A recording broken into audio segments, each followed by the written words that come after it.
Hello and welcome. Today we're going to be answering the age-old question of how does theatrical adaptation reformulate or/and change the inherited narrative? Discuss any contemporary theatrical adaptation of a literary text of your choice. Get a choice. And so because of that, my choice is going to be what I consider to be one of the greatest literary adaptations to the stage of all time, Sweeney Todd, the Demon Barber of Fleet Street. Sorry about that. The thing about adaptation is to truly understand why Sweeney Todd is, in my opinion, one of the greatest theatrical adaptations of all time. We must first understand the theories and concepts behind theatrical adaptation.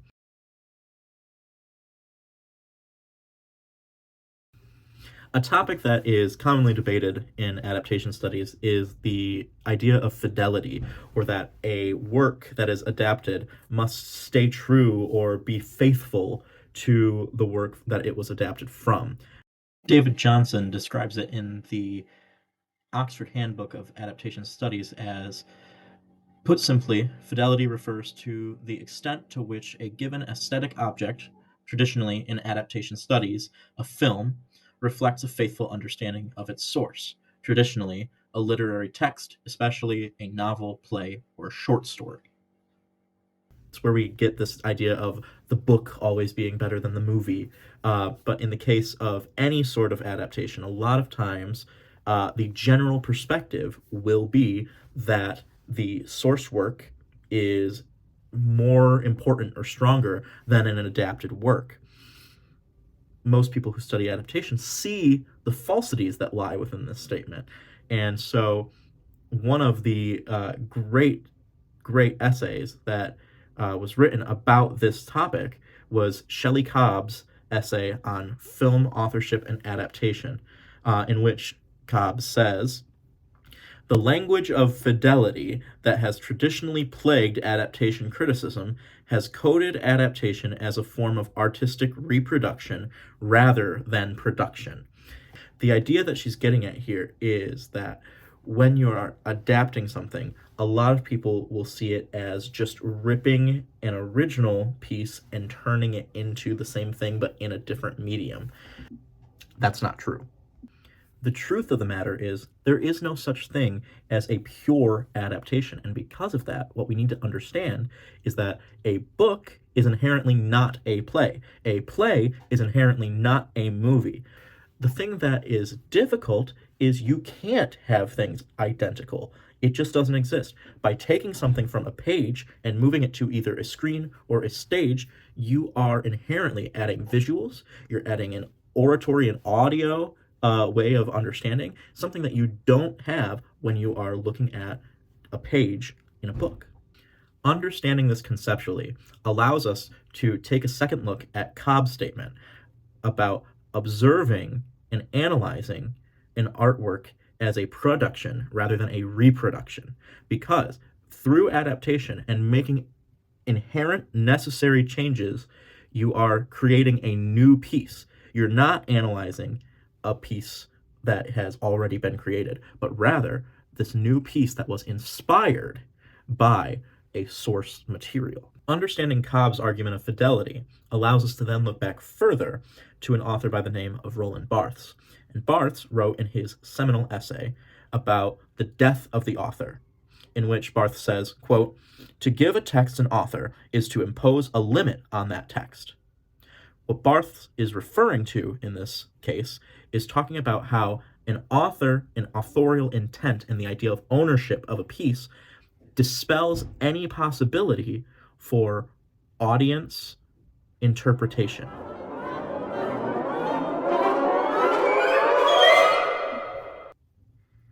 The problem with fidelity, therefore, is that when indulging in the arts, all audience members are going to have their own interpretation.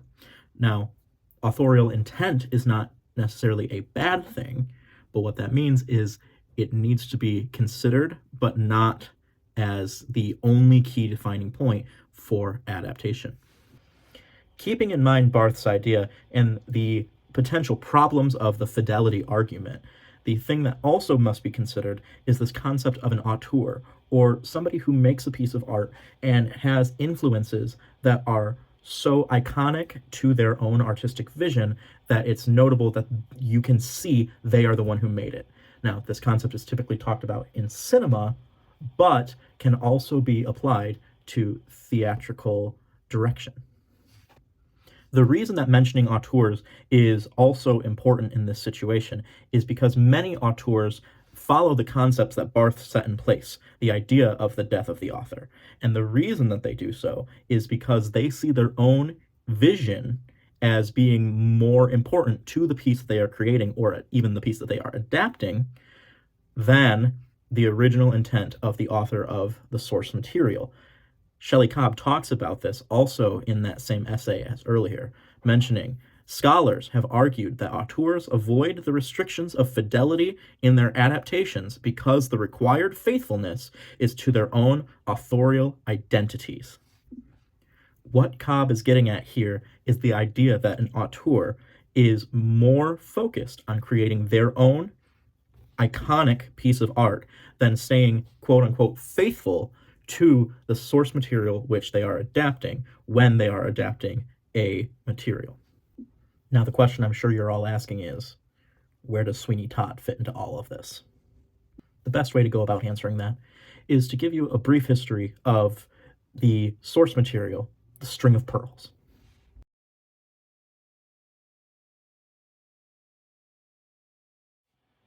The String of Pearls is a serialized penny dreadful published in the late 1840s, and that means it was known for being a dark and like gruesome type of story. Penny dreadfuls were often very violent and talked about things that were kind of taboo. And it was serialized, so it was published over a course of time. And in this case, The String of Pearls was 40 chapters, give or take a chapter or two. The intention behind these stories was to build suspense and tell a macabre story that had a lot of drama, but also had elements of romance and horror. The story served as a sort of mystery, trying to unearth details about a man who had disappeared after going to Sweeney Todd's barber shop. We then would learn about Sweeney Todd, who would murder his patrons and work with Mrs. Lovett, who would bake them into pies and serve these human meat pies to the people of London. The String of Pearls largely focuses on the character of Joanna, who is given a gift of a string of pearls from her lover, Mark. Now, her lover, Mark, is expected to have gone missing, but after one of his sailing friends also goes missing, this whole mystery ensues, and Joanna is looking for what had happened to the friend as well as her lover. And in doing so, finds out the horrid truth about Sweeney Todd and how he's been working with his accomplice, Mrs. Lovett, of murdering people and baking them into pies. In doing so, they find out that Mark is still alive and imprisoned in the bottom of the pie shop. What ends up happening is Sweeney ends up poisoning Mrs. Lovett and then is put on trial and hanged for his crimes. Knowing this, the other thing that's incredibly important to know when looking at the adaptation Sweeney Todd, The Demon Barber of Fleet Street, is to know the author, which is Stephen Sondheim. Stephen Sondheim was one of the most well-known Broadway composers and lyricists of this generation. And before he died just over 2 years ago, he had earned 8 Tony Awards for his works on Broadway over the course of 60 years. You see, Stephen Sondheim is known in the theater community to be a theatrical auteur. He has a very specific style with his writing of music and having complex harmonies built one on top of the other and repeating motifs throughout his stories. And these little indicators are able to give away that a musical might have been created by Stephen Sondheim. The thing that's therefore important to note is going back to the theories that we've talked about, the idea of Stephen Sondheim being an auteur and making a piece, an adaptation, his own, going back to Cobb's statement about auteurs keeping fidelity to their own style, their own authorial identities being more important to them than to the source material from which they are adapting. This is very much the case with Stephen Sondheim. So, to go back to the original question about reformulating and changing an inherited narrative, the thing that's important to first remember is that when adapting from a text to a stage performance, there's going to be inherent necessary changes. You can't just have a book on stage. A book is a book, a play is a play. Those are two very different things. And then on top of that, understanding that Stephen Sondheim is going to stick more towards his own authorial identity rather than the source material, you get significant and distinct changes from The String of Pearls to his adaptation, Sweeney Todd, The Demon Barber of Fleet Street. With that being said, though, there are themes, atmosphere, and motivations of characters that stay the same throughout the story for the adaptation. But differences, you'll have added visuals, music, pacing, an updated story, some changes in the storylines, and those are going to be what we analyze for the rest of the video.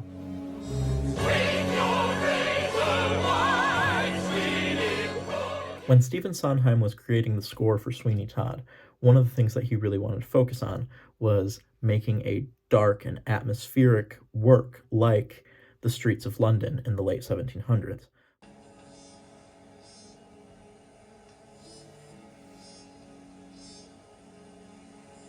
Attend the tale of Sweeney Todd. But also focus on a larger-than-life and melodramatic score that matches the larger-than-life themes in String of Pearls. One of the things that Stephen Sondheim wanted to hold true to the source material was how these characters are perceived, and especially with Sweeney Todd. He wanted to focus on the idea of Sweeney going mad and going from a dark and mysterious character to a character that has an epiphany in the show of becoming murderous and wanting to kill everybody. Sondheim firmly believed that the use of music could create an atmosphere that was dark and scary as if it were a horror film, and in doing so, he combined elements such as a whistle like inside of a warehouse, which would react to terrible things happening on stage. Usually within the death scenes, the whistle would be blown.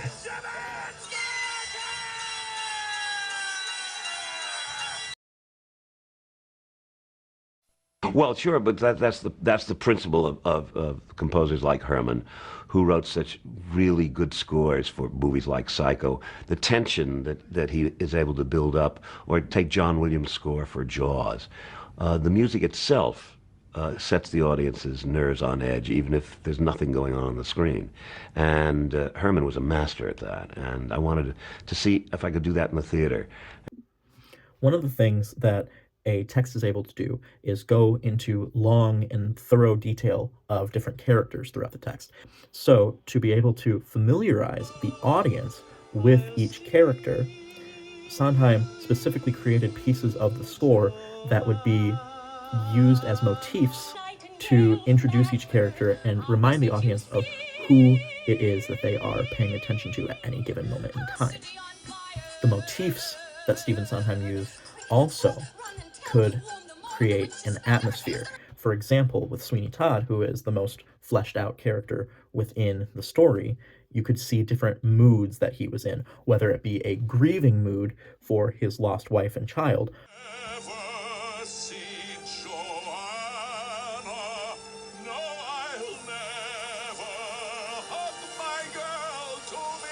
or a murderous mood, or a mood where he's just gone fully insane. You, sir?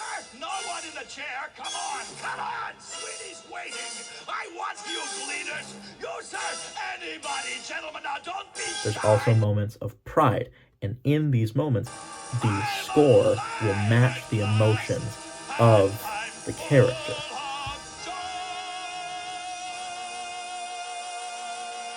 Sondheim embeds meaning in all of his music, but this is especially prevalent in the song Epiphany. Here's a short clip of his creation of that song. The murderous mood with which it starts out.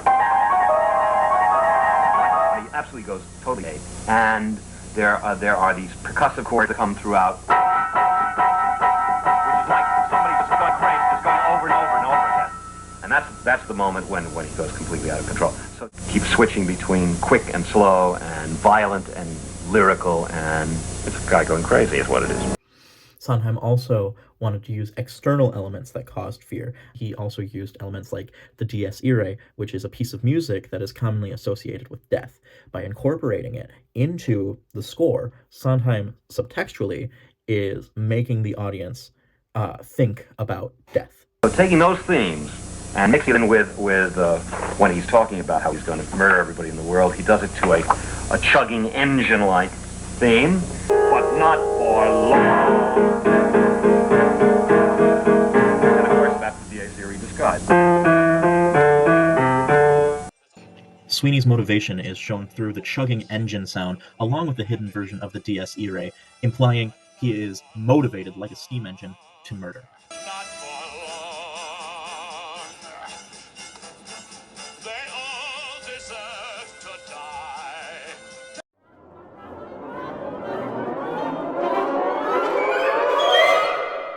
Hal Prince, the director of the play, had his own understanding of The String of Pearls. He mentions the idea of class struggle. Small, no wheels serve anyone, meaning anyone, at anyone at all. His idea of the show was mainly around the theme of revenge. There's a quote from Hal Prince that says, "It was only when I realized that the show was about revenge that I knew how to do it. And then came the factory and the class struggle, the terrible struggle to move out of the class in which you're born, and suddenly it became about the industrial age and the incursions of machinery on the spirit. That was very important. It made it possible for me to conceive it." Hal Prince talks about these ideas, and you can see it in the actual visuals of the show. The set was designed to look like it would take place inside of a factory with this cold atmosphere. With that being said, you also hear the sound of the factory whistle, once again cementing this idea of the industrial age that Prince was talking about. Prince also gives a nod to The String of Pearls through the use of a tapestry as the opening curtain of the show. The tapestry, you can see, has illustrations similar to that of The String of Pearls. And at the very beginning of the show, the tapestry is ripped from the stage, almost as if to say that this show is ripping away from the String of Pearls. As the tapestry is ripped away, the sound of the factory whistle goes off, thus propelling us into a story that is inherently different from The String of Pearls, but still has that understanding of where this adaptation was inspired by.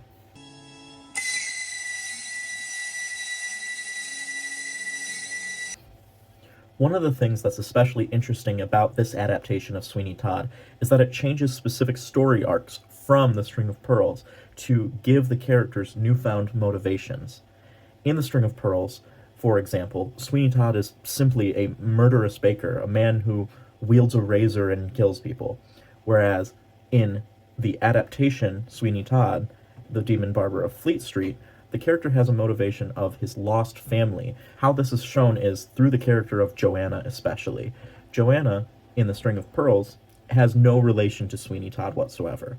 But in the adaptation, Joanna is revealed to be Sweeney's daughter, which is a huge motivation for why Sweeney goes on killing. I think we shall not meet again, my little dove, my sweet Joanna. Is because he's been wronged so horribly. His wife is presumably dead, and his daughter has been taken away, and he sees the world as cruel and unjust, so he decides to do something about it, which in this case is murder everybody that he gets the chance to do. To circle back to the original question of theatrical adaptation reformulating and changing an inherited narrative, it's important to know this adaptation of Sweeney Todd went on to inspire many references in pop culture, including scenes from The Office, Demon Barber of Fleet Street! Wow! Jersey Girl,